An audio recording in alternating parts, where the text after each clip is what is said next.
Tajuk utama 14 Jun. Lelaki heret kucing didakwa.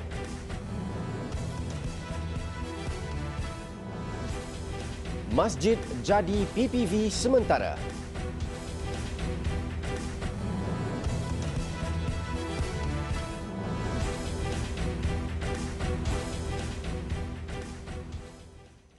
Bismillahirrahmanirrahim. Assalamualaikum warahmatullahi wabarakatuh. Berita Al-Hijrah malam ini bersama saya Al-Muhsin Muhammad Noor. Seorang lelaki dihadapkan ke Mahkamah Magistrate Teluk Intan hari ini atas pertuduhan menyeret seekor kucing di atas jalan di Langkap 3 Jun lalu. Tertuduh Azizul Salahuddin, 46 tahun yang tidak mempunyai pekerjaan tetap, bagaimanapun mengaku tidak bersalah selepas pertuduhan dibacakan. Mengikut pertuduhan, Azizul didakwa secara tidak munasabah menyebabkan penderitaan yang tidak perlu kepada seekor kucing dengan menyeretnya di atas jalan. Kesalahan itu didakwa dilakukan di Jalan At-Taduri, Langkap pada jam 6.30 petang 3 Jun lalu. Azizul dituduh di bawah Seksyen 21-1-A Akta Kebajikan Haiwan 2015 yang boleh dihukum denda maksimum RM100,000 atau penjara maksimum 3 tahun atau kedua-duanya jika sabit kesalahan. Mahkamah membenarkan tertuduh diikat jamin RM3,500 dengan seorang penjamin. Kes akan disebut semula 14 Julai hadapan.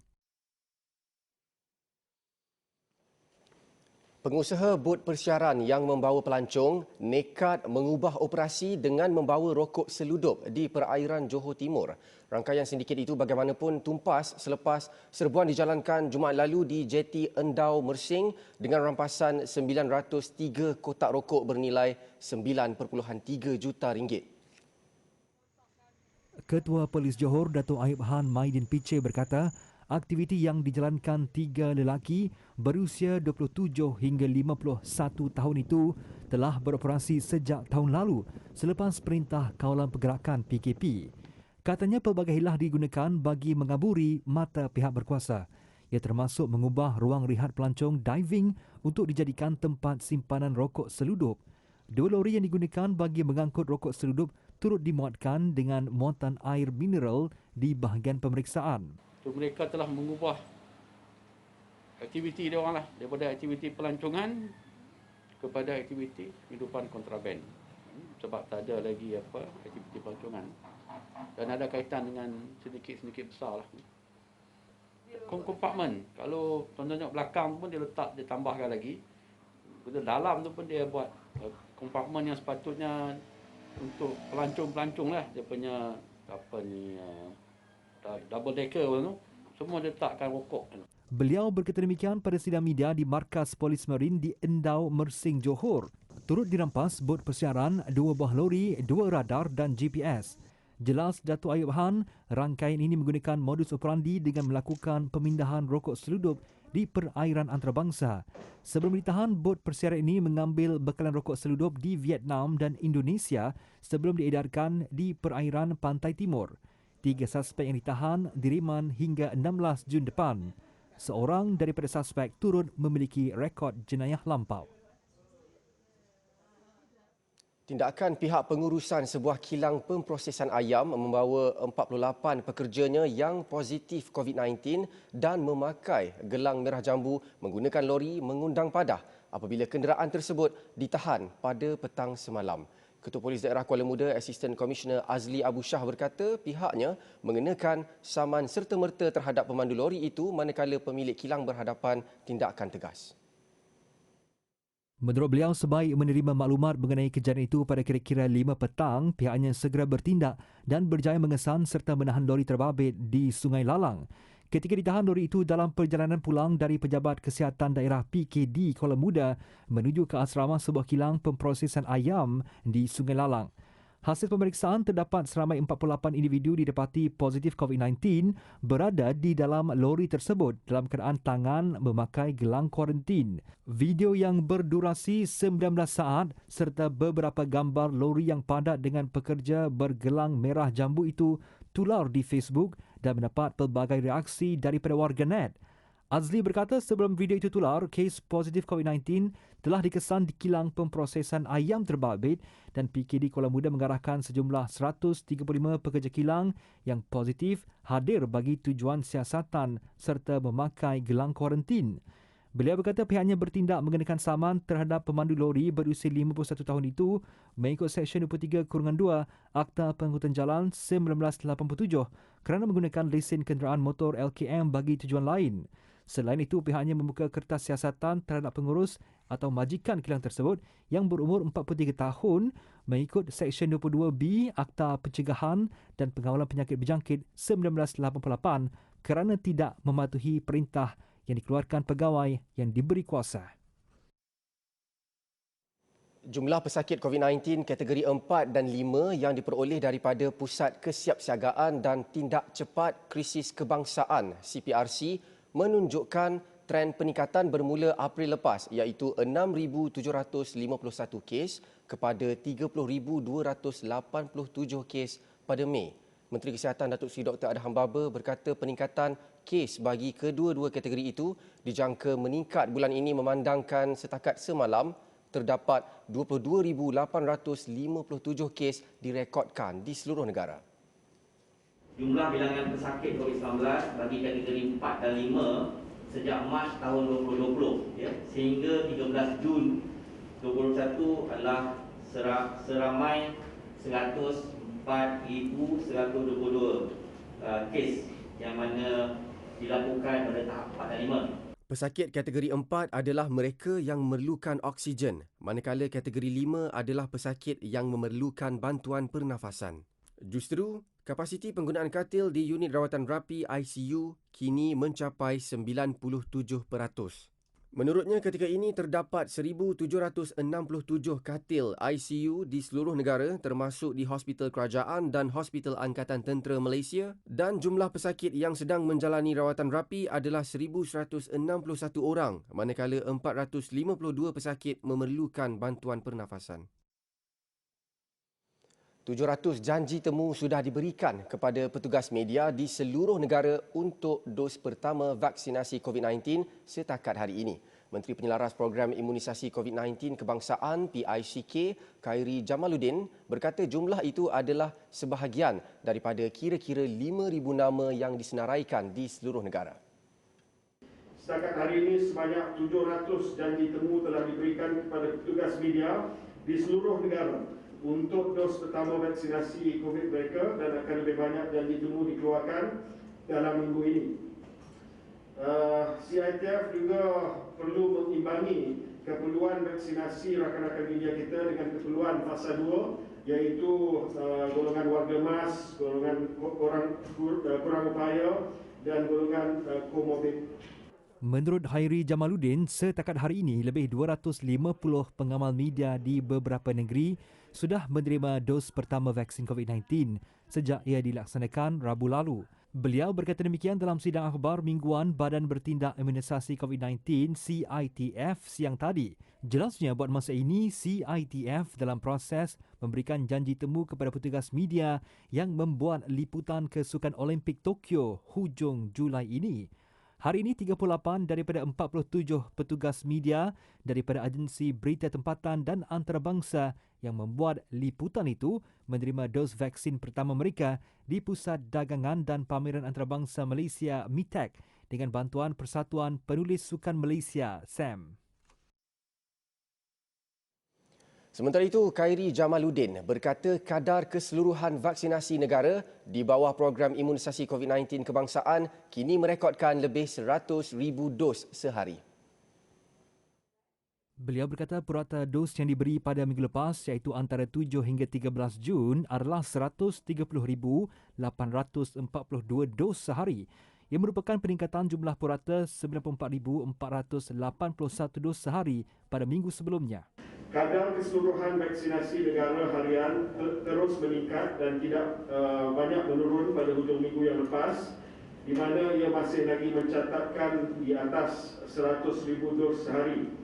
Purata dos yang diberi bagi minggu lepas antara 7 hingga 13 Jun adalah 130,842 dos sehari. Ini adalah peningkatan daripada 94,481 dos sehari purata pada minggu sebelumnya. Untuk rekod, kira-kira 4.5 juta orang telah mendaftar untuk fasa kedua program imunisasi COVID-19 nasional. Daripada jumlah itu, seramai 2,458,432 dari mereka yang mendaftar adalah warga emas.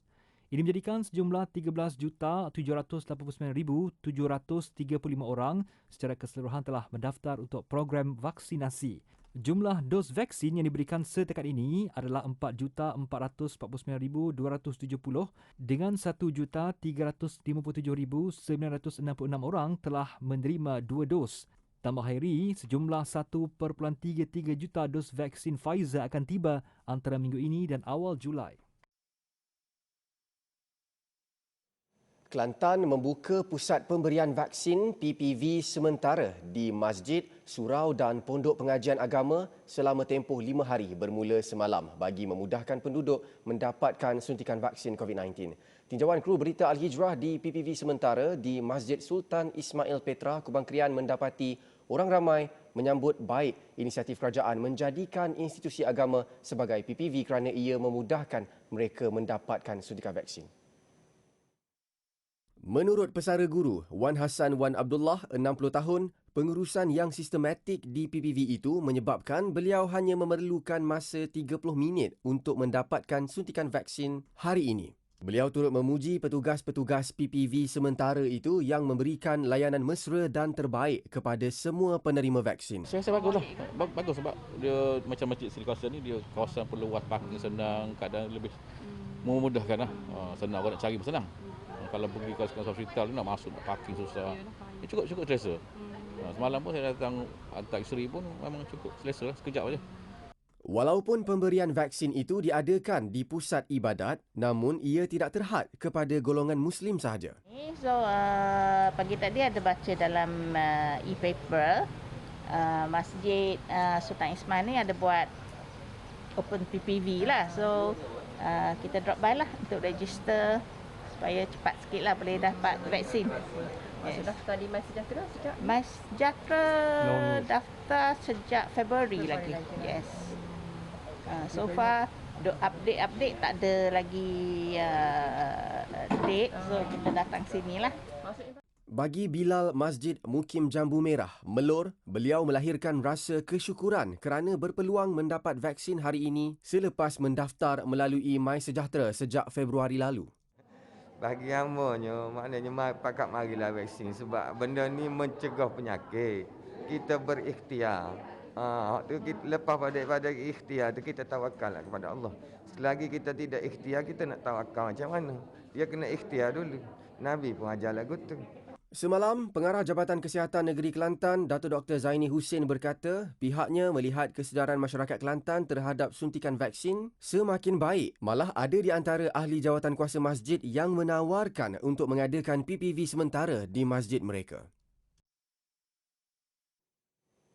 Dalam pada itu, buat pertama kalinya dalam masa beberapa bulan, kes baharu harian COVID-19 turun di bawah paras 5,000 kes hari ini.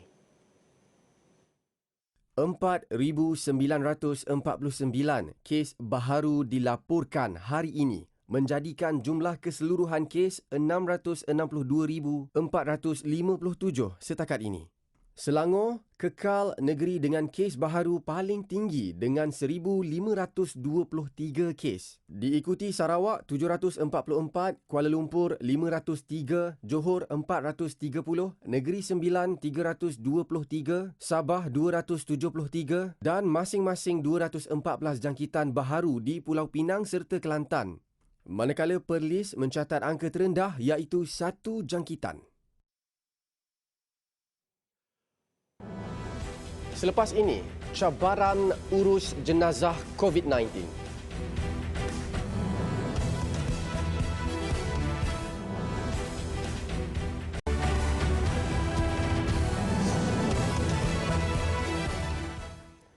Alhamdulillah bertemu lagi. Menguruskan lebih 20 pengebumian jenazah akibat COVID-19 cukup memberi cabaran buat ahli pertubuhan bukan kerajaan NGO Sukarelawan Van Jenazah Percuma Sungai Petani VJSP. Menurut Ketua Sukarelawan VJSP, Muhammad Wafdi Yusof, berhadapan dengan jumlah kematian yang meningkat setiap hari di daerah Sungai Petani adalah amanah yang besar dalam pengurusan jenazah melibatkan pesakit COVID-19. Setiap hari, seramai 20 ahli sukarelawan terlibat dalam pengurusan pengemumian bersama Kementerian Kesihatan Malaysia KKM. Selepas menerima mayat yang disempurnakan di Jabatan Forensik Hospital Sultan Abdul Halim Sungai Petani, mereka akan menyelaras maklumat dan penghantaran jenazah ke tempat pengemumian untuk disempurnakan. Muhammad Wafdi berkata, ada ketika mereka terpaksa menguruskan 4 jenazah sehari. Aspek keselamatan menjadi keutamaan di mana setiap sukarelawan akan menggunakan pakaian perlindungan peribadi PPE. Katanya, jika ada keluarga bangsa COVID-19 mahu bersama melaksanakan pengemumian jenazah, anggota sukarelawan akan menyelia waris sepanjang tempoh itu. Duduk dalam tu dengan masknya 2 lapis, dengan kita tutup dengan face shield, suit PPE pula cover, ada hook di atas, pakai boot di bawah, tutup lagi. Panas sangat-sangat dalam tu. Kita bernyawa pula seolah-olah macam kita tarik nafas yang sama. Dia ada face shield yang kita tarik nafas. Sementara itu, bagi Muhammad Rashid Muhammad yang telah setahun menyertai sukarelawan ini, beliau amat mementingkan aspek keselamatan dalam berhadapan musuh yang tidak nampak dengan mata kasar ini. Jelasnya bukan setakat dirinya sendiri, malah keluarga menjadi keutamaan kerana setiap hari dia akan pulang ke rumah untuk bertemu mereka. Saya sebelum sampai rumah, di luar rumah tu, isteri saya dah standby dah. Baju, kain tola, sabun. Apa yang saya nak, dia akan standby dah di luar rumah. Saya akan mandi di situ semua siap, baru saya masuk rumah. Itu saya tak pegang anak bini lagi. Saya masuk lagi sekali, saya mandi lagi sekali. Skuad sukarelawan VJSP ditubuhkan pada September 2020 dengan matlamat membantu menguruskan jenazah kematian golongan asnaf. Skuad ini tidak mengenakan sebarang bayaran, malah kos pengurusan jenazah ditanggung mereka sendiri kerana tidak mahu membebankan keluarga jenazah. Bermula dengan membaiki van yang disumbangkan seorang individu, kini skuad ini telah memiliki 2 buah van jenazah dan mempunyai lebih 20 orang ahli sukarelawan yang terdiri daripada kaki tangan awam, peniaga dan pesara kerajaan. Walaupun berbeza kepercayaan dan agama, ia bukan penghalang buat seorang wanita yang beragama Buddha untuk menghulurkan sumbangan kepada masjid. Ling Yu Nguk, 50 tahun, menghulurkan sumbangan kepada Masjid Taman Temerloh Jaya untuk diagihkan kepada golongan yang memerlukan, termasuk asnaf, golongan miskin serta mereka yang terjejas akibat pandemik COVID-19. Ling yang mengidap penyakit jantung sering menghulurkan sumbangan barangan keperluan asas kepada masjid berkenaan sejak awal tahun ini. Menurut Ling, dia ingin berkongsi rezeki dengan mereka yang dalam kesusahan tanpa mengira agama atau bangsa. Ling yang mempunyai perniagaan hardware pada mulanya tidak menyangka pihak masjid bersedia untuk menerima sumbangannya. Sebelum ini saya pun tak tahu boleh buat macam ni. Encik Handan bagi tahu ada sehari dah dia cakap, aunty kita sini boleh terima macam kalau aunty boleh hantar barang. Dia cerita macam ni lah. Oh lala cakap, boleh ke? Saya bukan Islam ni. Dia cakap, boleh tak kisah. Okey. Saya lala hati saya tak kira bangsa. Kita semua orang Malaysia. Ling telah banyak mempelajari tentang Islam melalui abang angkatnya. Malah dia juga mengakui hatinya tenang selepas mendengar azan subuh.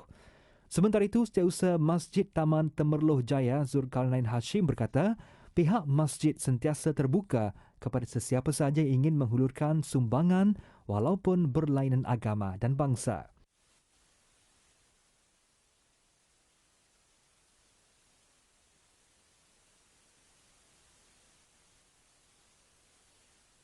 Kerana mereka percaya kepada Masjid Temerloh Jaya yang boleh menguruskan bantuan ini dan menyebarkan barangan ini kepada orang ramai. Masjid Taman Temerloh Jaya mengagihkan sumbangan itu kepada mereka yang memerlukan, termasuk orang bukan Islam, dan ada di antara mereka yang datang sendiri ke masjid untuk mendapatkan bantuan terbabit. Sepanjang tempoh Perintah Kawalan Pergerakan PKP tahun lalu, masjid ini sudah membelanjakan hampir RM80,000 bagi membantu mereka yang memerlukan. Daripada jumlah itu, RM20,000 daripada tabung masjid, manakala selebihnya adalah sumbangan orang ramai. Ibadah kurban merupakan ibadah sunat yang dituntut bagi umat Islam. Justru syarikat pengendali ibadah kurban, Easy Kurban Sendirian Berhad menyeru umat Islam di negara ini untuk turut serta menunaikan ibadah kurban pada setiap tahun. Penasihat syariah syarikat itu, Muhammad Amirul Kamarudin berkata setiap tahun Easy Kurban menyediakan perkhidmatan ibadah kurban kepada pelanggan yang boleh memilih untuk melaksanakannya di dalam atau di luar negara. Easy Kurban sekali lagi kita pada tahun ini juga kita menganjurkan perkhidmatan ibadah kurban dalam Malaysia seperti yang kita wawarkan sebelum ini, dan tahun lepas pun kita buat kurban dalam Malaysia, dan kita sangat-sangat menggalakkan supaya masyarakat ataupun khususnya umat Islam melaksanakan ibadah kurban dalam Malaysia dulu. Dan juga kalau kata macam korban luar negara, juga kita masih lagi membuka peluang bagi mereka yang nak melaksanakan ibadah kurban di luar negara. Menurutnya lagi, pada tahun ini, Easy Kurban menggalakkan para pelanggan melaksanakan ibadah kurban di dalam negara bagi memudahkan urusan pelaksanaannya mengikut SOP yang ditetapkan dengan harga RM720 bagi satu bahagian. Selain itu, katanya pelanggan juga boleh memilih untuk menjalankan ibadah korban di Palestin dengan harga ditawarkan RM1,900 bagi satu bahagian korban. Tambahnya, Easy Kurban telah membuka pendaftaran bagi penyertaan ibadah korban tahun ini seawal 10 Syawal bagi memudahkan pelanggan membuat pendaftaran. Bagi mereka yang berminat untuk menjalankan ibadah korban bersama Easy Kurban, boleh hubungi talian yang tertera.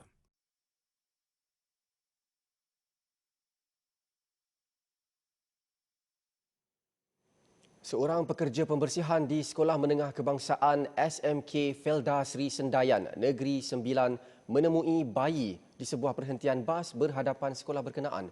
Bayi yang dibungkus dengan tualak itu dan diletakkan di dalam kotak ditemui pada jam 11.58 pagi. Ketua Polis Seremban, Asisten Komisioner Muhammad Said Ibrahim berkata, Bilik Gerakan Ibu Pejabat Polis Daerah IPD Seremban menerima maklumat terdapat seorang bayi ditemui oleh seorang pekerja pembersihan. Bayi perempuan yang bangsanya tidak dapat dipastikan dijumpai di sebuah perhentian bas berhadapan SMK Felda Sri Sendayan. Ia ditemukan dalam keadaan sihat dan dianggarkan baru berusia 2 hari. Bayi itu kemudian dihantar ke Hospital Tuanku Jaafar HTJ Seremban untuk pemeriksaan lanjut. Beliau berkata kes disiasat mengikut Seksyen 31-1-A Akta Kanak-Kanak 2001. Gajah mengamuk di majlis perkahwinan.